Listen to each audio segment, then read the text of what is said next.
Hi, I'm Dan Lagani with Silver Solutions, and welcome to a brand new season of AgeWise. Today, we're speaking with Heidi Krump. Heidi is the Assistant Executive Director at Atria West 86th in New York City, an assisted living community.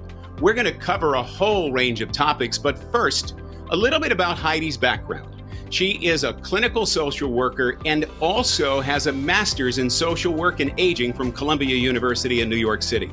And for all of the important topics that we've covered so far on this program, this is our first one on community-based senior living options in America. Heidi Krump, thanks so much for joining us today.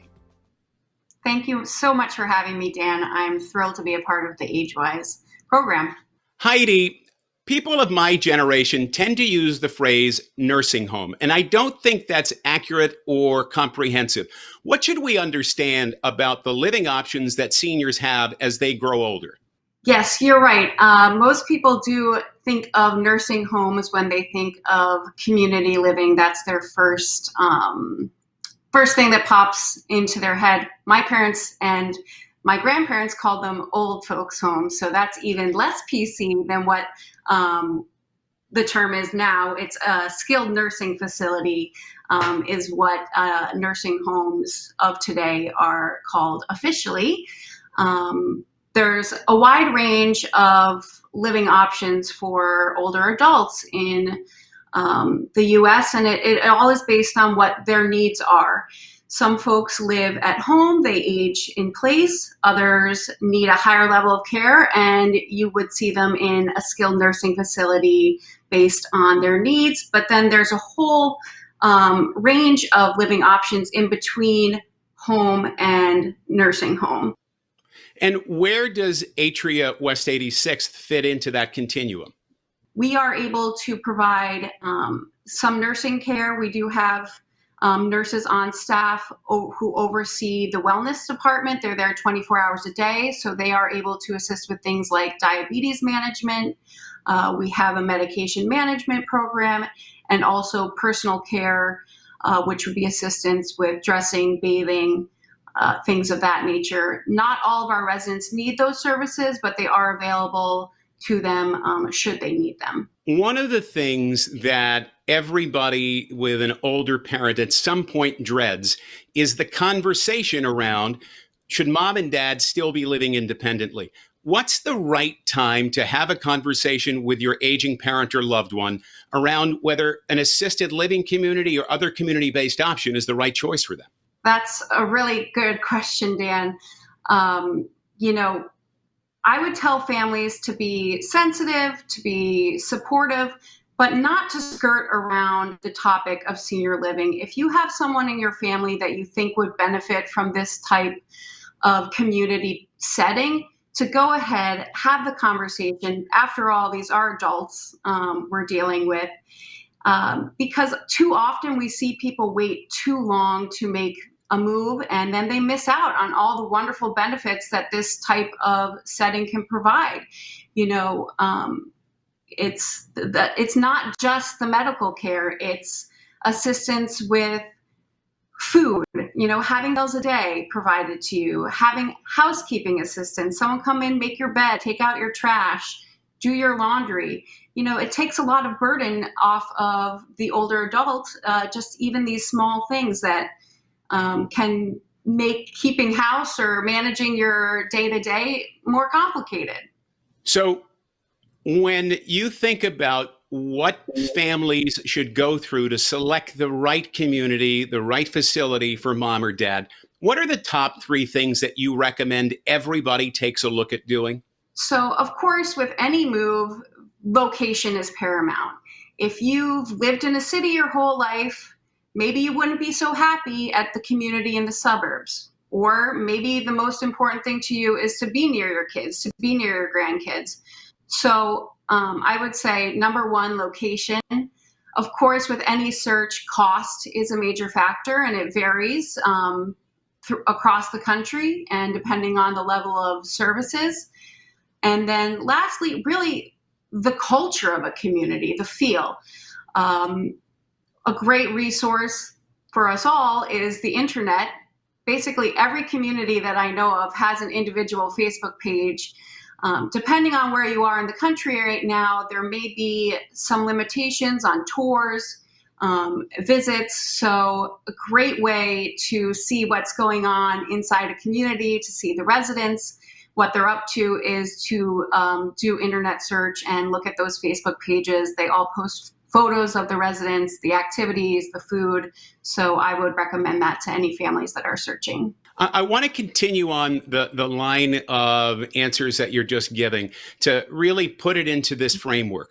How can we, as people that may not know enough about this process, understand whether we're looking at a good community, a great community, or a not so good community? What are some of the markers to be looking for as you're touring through? Sure. I mean, the two first things that come to mind that really impact someone's experience of the community are the culinary program and also the activities, the programming.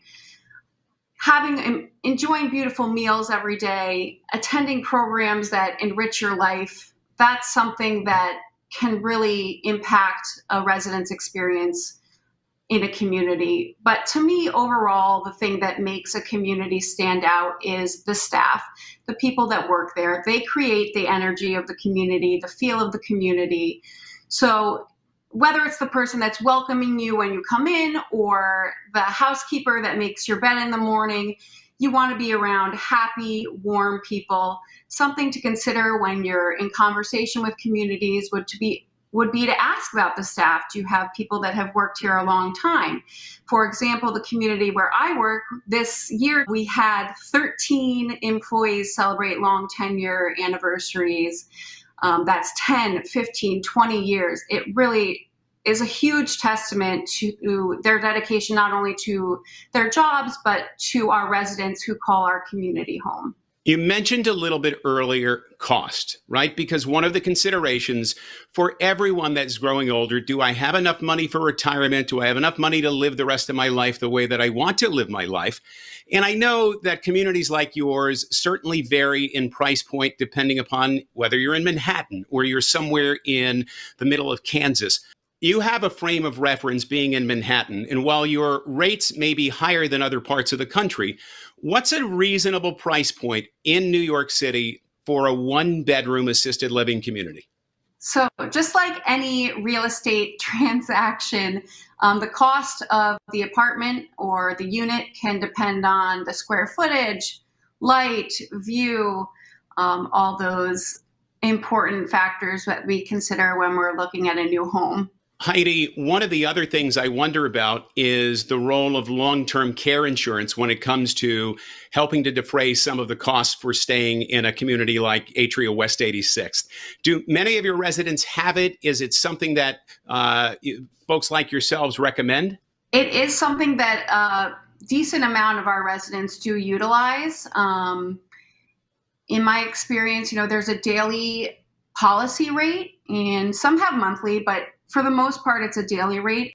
So thankfully, we're in a new year. 2020 probably most defined by the COVID crisis and the elder population being the most hard hit. When you think about the safety protocols in place today versus where they were in a community like yours back in the beginning, February, March of 2020, what's different? What's here for the long term, even though we now have vaccines available as well? The safety protocols, many of them have remained the same throughout the entire pandemic. Wearing masks, frequent hand washing, social distancing. And I think a lot of those things will linger, even with the vaccine. I suspect mask wearing will go on for some time. And hopefully we all continue to practice good hand hygiene forever.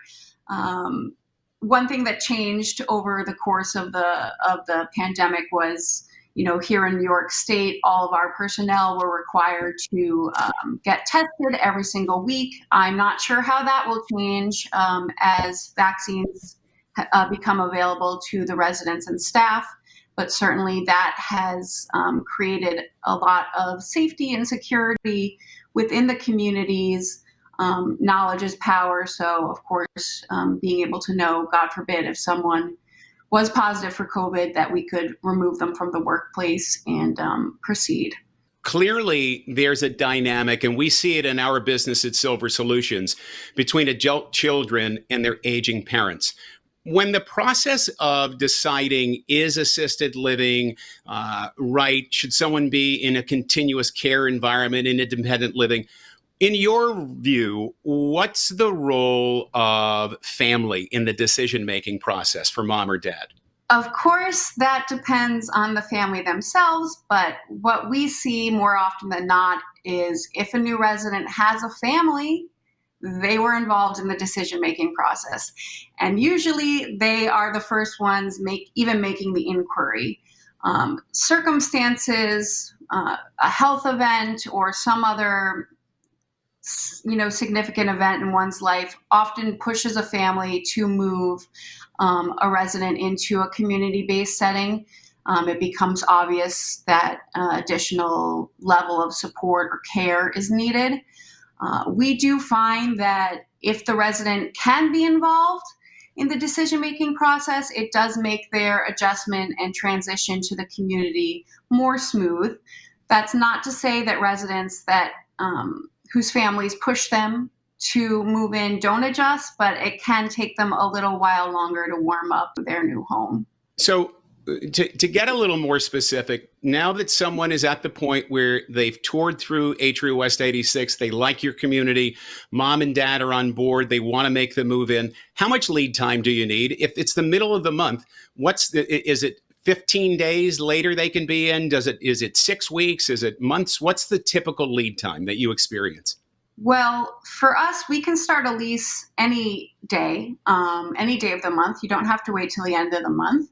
And in terms of physical move-in, because we are licensed by the Department of Health, we have certain medical paperwork that needs to be completed before someone can move in. So in terms of how quickly someone can move in is really based on how quickly their doctor can execute that paperwork and process that. And then once we have that, they're good to move. Heidi, how did you get into what you're doing today? What was your career path? In high school, I had a summer job working at an adult daycare. And that was really my first foray into the aging field. I had never considered working with older adults previously, and I absolutely loved it. It was such a great experience. And since then, I never looked back. Really great stuff. Heidi Krump, the Assistant Executive Director at Atria West 86th in New York City. Thanks so much for joining us for this edition of AgeWise. If you like this conversation, please share it with a friend. If you'd like to listen to other episodes of AgeWise, just visit our website, silversolutions.com. Click the video tab and you'll see a whole library. For all of us here at Silver Solutions, I'm Dan Lagani. Thanks so much for joining us today. Be safe and be wise.